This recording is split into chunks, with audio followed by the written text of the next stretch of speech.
Hello welcome back coders. आज हम पढ़ रहे हैं इंसर्शन सॉर्ट। इंसर्शन सॉर्ट इसका क्या यूज होता है, कहाँ यूज होता है, कैसे यूज होता है, आज हम देखने वाले हैं। What is insertion sort? Insertion sort एक कंपैरिजन बेस्ड सॉर्टिंग एल्गोरिदम है जो एक लिस्ट को स्टेप बाय स्टेप सॉर्टेड बनाता है। एक पर्टिकुलर लिस्ट है जिसे स्टेप बाय स्टेप सॉर्ट करेगा। ओके, इसमें हम अरे को एक एक एक एलिमेंट पकड़कर उससे उसके करेक्ट पोजीशन में इंसर्ट करते हैं। ठीक है, बस इसीलिए इसका नाम है इंसर्शन सॉर्ट। ओके, आपको इंसर्ट करना है उसकी परफेक्ट पोजीशन पर। One by one, how insertion sort works. Insertion sort कैसे काम करता है? Okay, this is just simple explanation. पहला एलिमेंट को हम सॉर्टेड मान लेते हैं। जैसे पहले कोई एक एलिमेंट है, जैसे कि यहाँ पे आपको दिख रहा है इस अरे में 8 3 5 2 6। तो इसमें से हम सबसे पहले 8 को सॉर्टेड मान लेंगे। ठीक है, देन दूसरा एलिमेंट उठाते हैं, इस दूसरे एलिमेंट को उठाएंगे, तीसरे एलिमेंट को, और इसको कंपेयर करेंगे 8 से, तो 8 के आगे आ जाएगा, ये सॉर्ट होके आ जाएगा आगे। 3 देन 8 एंड 5 2 6। ओके, देन हमारा ये 5 2 में पहुंच जाएगा ऐसे। आफ्टर दैट उससे पीछे वाले एलिमेंट से कंपेयर करते हैं। ओके, 8 से कंपेयर कर दिया, जब करेक्ट पोजीशन मिल जाए उसे वहां इंसर्ट कर देते हैं। ठीक है, हमने इंसर्ट कर दिया इसे 8 3 को। This process repeats for all elements. Okay, तो हम क्या करेंगे, जैसे कि अब 3 अपनी करेक्ट पोजीशन पे आ गया, उसके बाद 8, देन अब हम कंपेयर करेंगे 5 को।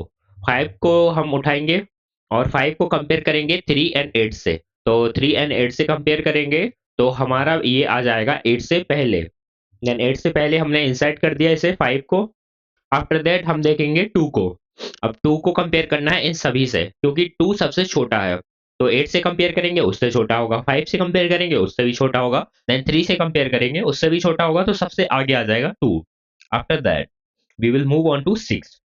अब 6 को उठाएंगे और 6 को कंपेयर करेंगे 8 से। तो 6 को कंपेयर किया 8 से, तो 6 छोटा है 8 से। देन कंपेयर करेंगे 5 से, तो 5 से तो बड़ा है, तो 5 से बड़ा है तो उस 5 के पीछे आएगा, देन 8 के आगे आएगा। तो कुछ इस तरह से हमारा सॉर्टेड अरे आ जाएगा। This array is sorted now. Advantages of insertion sort. Advantage क्या होते हैं इंसर्शन सॉर्ट के? Simple and easy to implement. Okay, simple होता है इम्प्लीमेंट करने के लिए, और good for small data sets. Small data sets के लिए अच्छा होता है, आप ह्यूज अमाउंट का डेटा सेट नहीं ले सकते हैं इसके लिए। Best for nearly sorted arrays.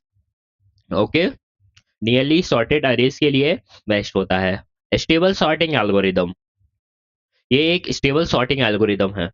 Works in big O one space in place sort. Okay, useful when real time data is coming. Online algorithm. Okay, what is disadvantages of insertion sort? Disadvantages of insertion sort. Let's see. Slow for large data set. Worst case we go and square. Okay. Not suitable when speed matters with big data. More comparisons for reverse sorted arrays. 8th, application of insertion sort. What is the applications of insertion sort? When data is nearly sorted, when input size is small, useful in real-time systems, used in hybrid algorithm like timsort, intusort in C++, timsort in Python and Java. Okay, used in online processing and sorting playing cards and maintaining sorted list. Okay, this is all over our insertion sort. Okay, after this video, we will see how our insertion sort works in a particular array. We will see an example of Java to sort an array. Okay, thanks for watching this video. We will meet in our upcoming video of insertion sort example.